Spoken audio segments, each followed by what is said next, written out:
സെലൻസ്കിയുടെ ജീവിതം പുട്ടിന്റെ കൈകളിലാണെന്ന് പറഞ്ഞാൽ അത് അതിശയോക്തിയാവില്ല. മനസ്സില്ലാ മനസ്സോടെ സെലൻസ്കി വെടിനിർത്തലിന് ഒടുവിൽ സമ്മതിച്ചു. പക്ഷേ പുട്ടിൻ അപ്പോഴും സമ്മതം മൂളിയില്ല. അതോടെ വെടിനിർത്തൽ അനിശ്ചിതത്വത്തിലായി. യുദ്ധം തുടരാനുള്ള ശേഷിയുള്ളതുകൊണ്ടല്ല യുക്രൈൻ സംഘർഷവുമായി മുന്നോട്ടു പോകുന്നത്.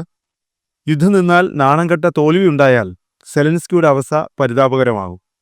അതുകൊണ്ട് മാത്രമാണ് യുദ്ധവുമായി സെലൻസ്കി മുന്നോട്ടു പോകുന്നത്. ഏതാണ്ട് നെതന്യാഹുവിൻ്റെ അവസ്ഥ തന്നെയാണ് സെലൻസ്കിയും. ട്രംപിന്റെ യുക്രൈൻ വിരുദ്ധ നിലപാടുകൂടി വന്നതോടെ വലിയ കഷ്ടാവസ്ഥയിലാണ് സെലൻസ്കി.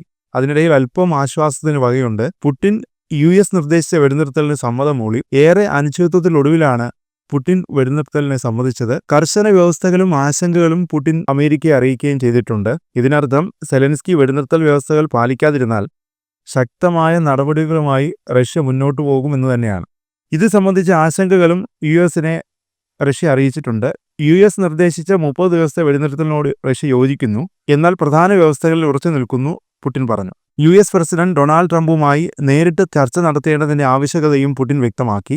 യുക്രൈൻ വെടിനിർത്തൽ ദുരുപയോഗം ചെയ്യുമോ എന്ന ആശങ്കയും പുടിൻ പങ്കുവച്ചു. കുർസ്ക് മേഖല യുക്രൈൻ സേനയെ വളഞ്ഞതിനെക്കുറിച്ചും പുടിൻ പരാമർശിച്ചു. വെടിനിർത്തൽ സമയത്ത് അവർ കീഴടങ്ങുമോ അതോ വീണ്ടും സംഘടിക്കുമോ എന്ന ചോദ്യവും പുടിൻ ഉന്നയിച്ചിട്ടുണ്ട്. മേഖലയിൽ സമാധാനം കൊണ്ടുവരാനുള്ള US-ന്റെ ശ്രമങ്ങളോട് ആദ്യമായാണ് വിശദമായ പ്രതികരണം പുടിൻ നൽകുന്നത്. US-ന്റെ നിർദ്ദേശം അംഗീകരിക്കുന്നതായി പുടിൻ പറഞ്ഞു. പക്ഷേ വ്യവസ്ഥകളിൽ കൂടുതൽ ചർച്ച വേണമെന്നും അതിനായി പുടിനുമായി നേരിട്ട് കൂടിക്കാഴ്ച നടത്തണമെന്നുമാണ് പുടിൻ വ്യക്തമാക്കിയത്. ആശയം നല്ലതാണ്, അതിനോട് റഷ്യ യോജിക്കുന്നു, പിന്തുണയ്ക്കുന്നു. എന്നാൽ ചർച്ച ചെയ്യേണ്ട നിരവധി വിഷയങ്ങളുണ്ട്. US-മായി യുക്രൈനുമായി ഇത് സംബന്ധിച്ച് കൂടുതൽ ചർച്ച വേണം. മൊത്തത്തിൽ വെടിനിർത്തൽ നിർദ്ദേശത്തോട് യോജിക്കുന്നുവെന്നും പുടിൻ അറിയിച്ചു. യുക്രൈൻ യുദ്ധം അവസാനിപ്പിക്കാനുള്ള പുടിന്റെ സന്നദ്ധതയെ ട്രംപ് സ്വാഗതം ചെയ്തു. പുടിന്റെ വാക്കുകൾ പ്രത്യാശ നൽകുന്നതാണ്. എനിക്ക് അദ്ദേഹത്തെ കാണാനും സംസാരിക്കാനും ആഗ്രഹമുണ്ട്. യുദ്ധം വേഗം അവസാനിപ്പിക്കണമെന്നും ട്രംപ് പറഞ്ഞു. സൗദിയിൽ നടന്ന ചർച്ചയിൽ US മുന്നോട്ട് വെച്ച 30 ദിവസത്തെ വെടിനിർത്തൽ പദ്ധതി അംഗീകരിക്കുന്നതായി പുടിൻ പറഞ്ഞു. ഇതോടെയാണ് സമാധാനത്തിന് വഴിതെളിഞ്ഞത്.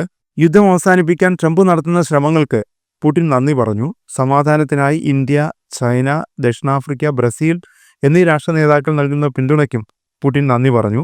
ഇതിനിടെ തുടർ ചർച്ചകൾക്കായി ട്രംപിന്റെ പ്രതിനിധി സ്റ്റീവ് വിറ്റ്കോഫ് മോസ്കോയിലെത്തി. പുടിനും ട്രംപും തമ്മിൽ ഫോണിൽ സംസാരിച്ചേക്കുമെന്നും റിപ്പോർട്ടുകളുണ്ട്.